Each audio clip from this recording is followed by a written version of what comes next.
Alpo stepped up to Domencio and light him up. On the basketball court, what do? They continue to play basketball. Alpo stepped up to Domencio and light him up. On the basketball court, what do? They continue to play basketball. It really hurt me when they killed Stan. Nobody knew who to shoot. We ain't even have a plan. He sold me my first gun. He held my first son. If I was with him shooting it out, bitch, we the one. I shed tears for my niggas who ain't here. They tattooed and spit that real shit to remember him. Bitch, I'm that dude. Catch a op and spit on his baby daughter. I'm that rude. Right at 3 o'clock as soon as he get out of school. You killed my dude. I don't give a fuck about you. I hope somebody killed you in case I never found. What up, though, everybody? Welcome back to another episode of Up for Debate TV, man. This is the Lou Hobbs part 2, man. The I Believe Sean Branch part, you know what I'm saying? The Where Was Lou Hobbs when Domencio was murdered part 2 joint. You feel me? People was asking for it. I'm going to give it to you, man. You know? Every day. You already know. You already know I'm on my everyday shit. But dig this here, man. Gangsta Lou once said, if you told AZ you was gonna kill somebody, he would tell you to get the fuck on. Or he'd get the fuck on. You know what I'm saying? Because he didn't want no parts of that type of shit. You know? And that was early. And it's something to be said for a man that knows exactly who he is and his limitations, and who he doesn't want to be, what he doesn't want to become. You know what I'm saying? I said all that to say this. I gave AZ a bunch of flack over the years for a bunch of different shit. You feel me? But as for that, for him knowing and accepting the fact that he wasn't built like that, that's real shit. Because you know who you getting in bed with like that. No homo. You know what I'm saying? You know exactly who you getting in bed with when an individual keep it raw and real and gangster just like that. Like, man, that ain't me. I ain't cut like that. I don't do that type of shit, man. Miss me with that shit. You feel me? The more and more I listen, the more and more I feel like Lou Hobbs was that type of nigga too. You know what I'm saying? Straight up and down, man. But that's not what you hear. When you hear the legendary stories about how tough he was and the shit they was doing in Brooklyn, in Crown Heights, and them going to DC when it was the murder capital, and this and that and the other, you feel me? You hear a whole bunch of different shit, but you don't hear the fact that these guys was, for lack of a better word, soft. You know what I'm saying? Still on that gold P. You already know me. You know what I'm saying? Excuse me, I dropped my top, man. You know what I'm saying? But yeah.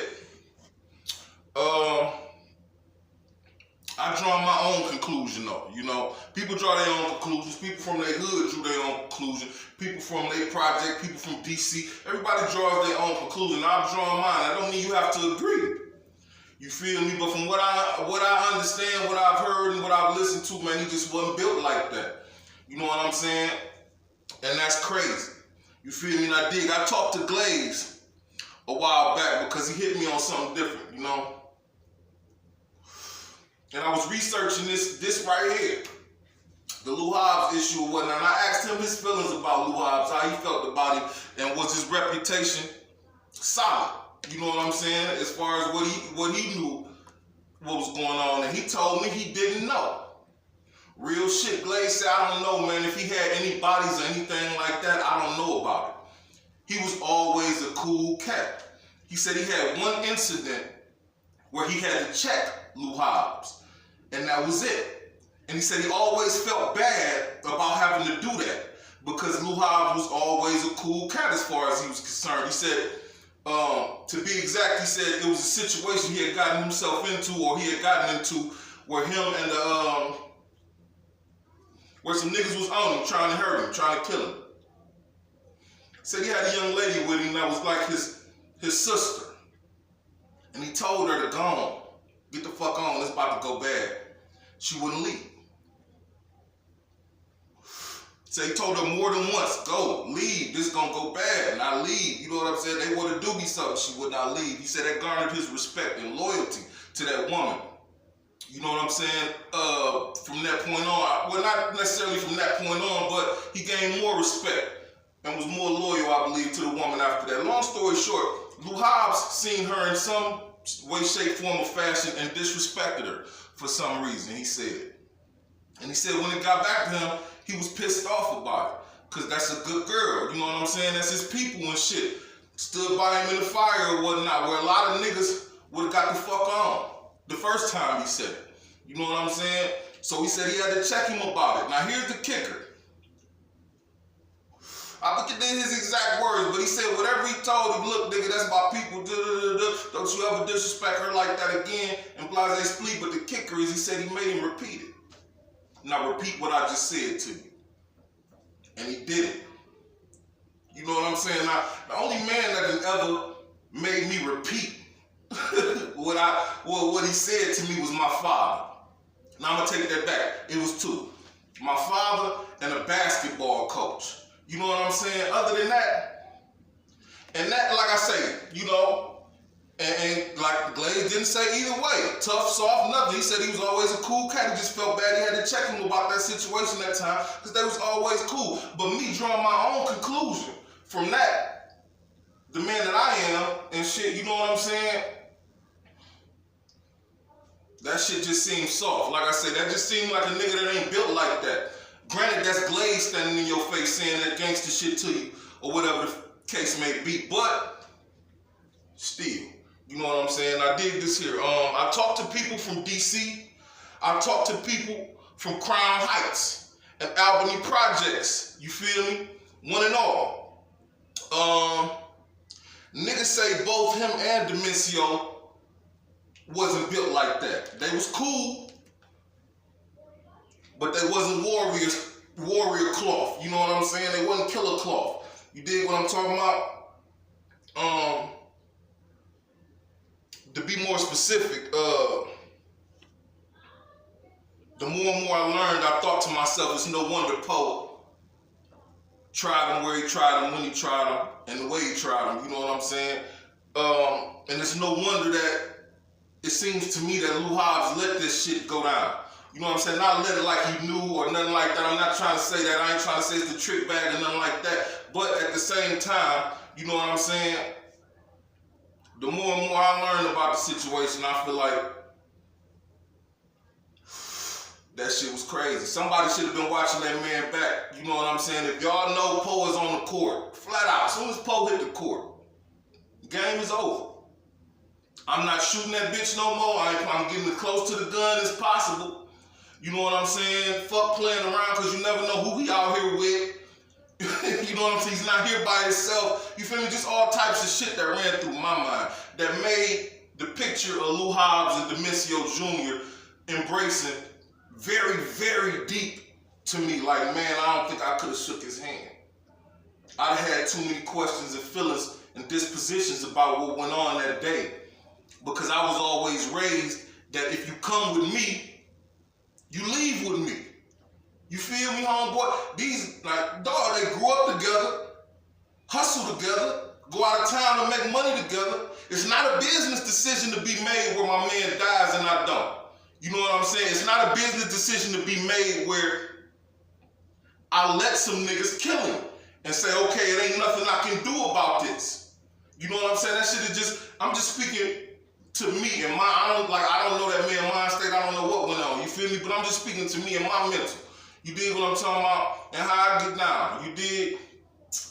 It just don't seem, like I said, I don't think I could have embraced him the way he embraced him, you know what I'm saying? If nothing more than to have a conversation, maybe so, but other than that, whoo, that's sticky, man. Too many feelings involved. You know what I'm saying? But let me get back to where I was, man. I was told by some dudes at Albany Projects, Crown Heights area, you know what I'm saying, that grew up with Lou Hobbs and Domencio or whatnot, right around the corner, I believe. Or, no, they grew up with them.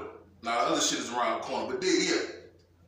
I was told that, you know, they grew up together and whatnot, and they wound up being in DC at the same time because the niggas he grew up with, Lou Hobbs that is, was messing with the Shower Posse crew. They was on around the corner from the projects on, I think it was Lincoln and Troy or something like that. The Shower Posse niggas was around there and they wound up going to DC. And the niggas he grew up with went to DC with him. You feel me? Now here they bumped heads with Rayful when they was in DC. And Lou Hobbs and Domencio turned their back. You know what I'm saying?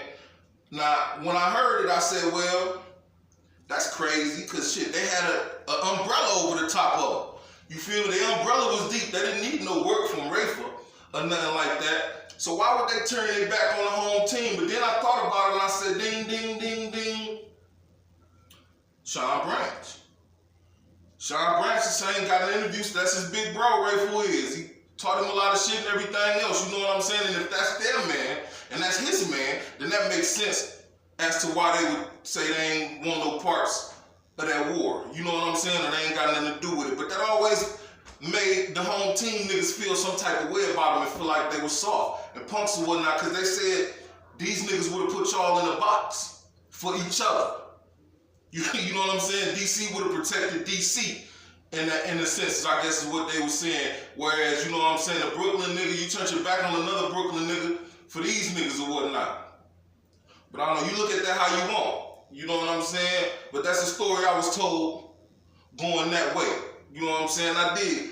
Knowing everything that happened, not knowing everything that happened, but you know, everything we see, everything we read, everything in the media, I got sources close to the vest, a few that was even there. Y'all saw what was up on the screen.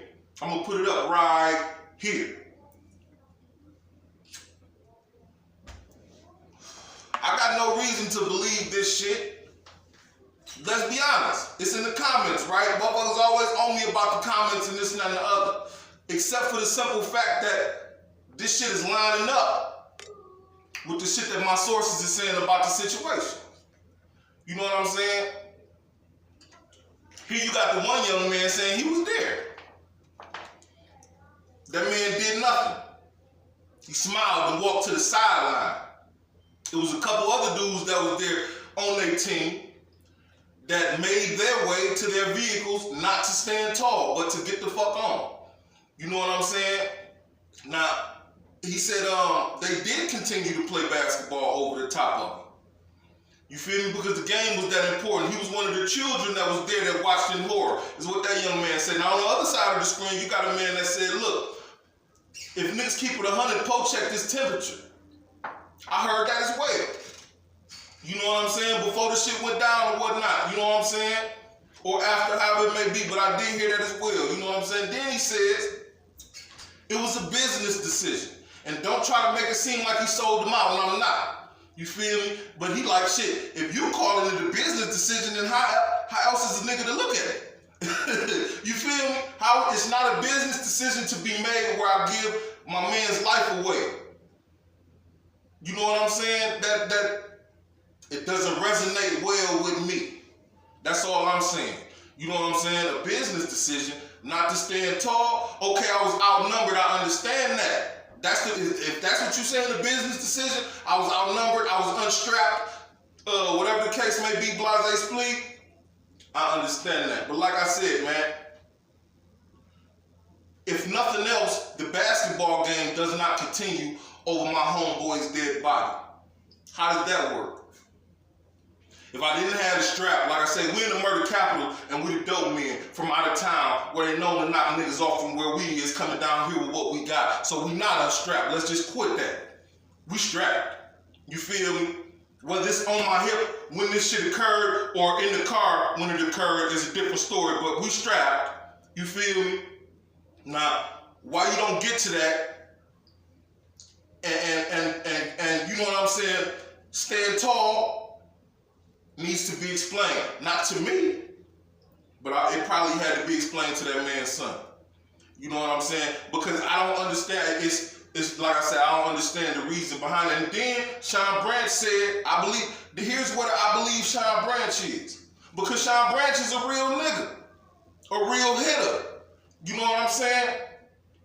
He says if he was there, that shit wouldn't have went down like that. He would have bust his gun. He would have saw it come. Like it's just certain shit that niggas that's in the trenches are aware of, as opposed to niggas who aren't. That's why they keep these niggas around them. That's why AZ would have a gangster lure, Alpo around him, because these niggas is spotting the shit that I don't. You feel me? I got a hustle mind state, $1 million membrane in here, you feel me? But these niggas know these angles out here that I ain't even looking at. That's why they're around me. You feel me? We help each other. What one statement Glaze told me that I got a kick of was one hand wash the next, both hands wash the face. You know what I'm saying? Real shit. So it just becomes a sticky situation. And like I said, I got to believe Sean Brand. Like, if I'm there and the gun goes off, mine does too. You feel me? And who knows who makes it in and out of that shit if he was standing at that on the sideline at that game. You feel me? And then hearing that it was more than Lou Hobbs there, one or two other individuals there as well that were supposed to be teammates, what were they on the sideline for? Y'all was just there to watch him play, not watch his back. You see what I'm saying? It's a lot that go into that. You know what I'm saying? But hey, I'm gonna let it go. You make your own decision, man. You know what I'm saying? Outside looking in, I drew my own conclusion. You feel me? You draw yours, man. Ozone O, up for debate TV, and you already know who it is, my baby. When you see what you see, man, God bless the real, man.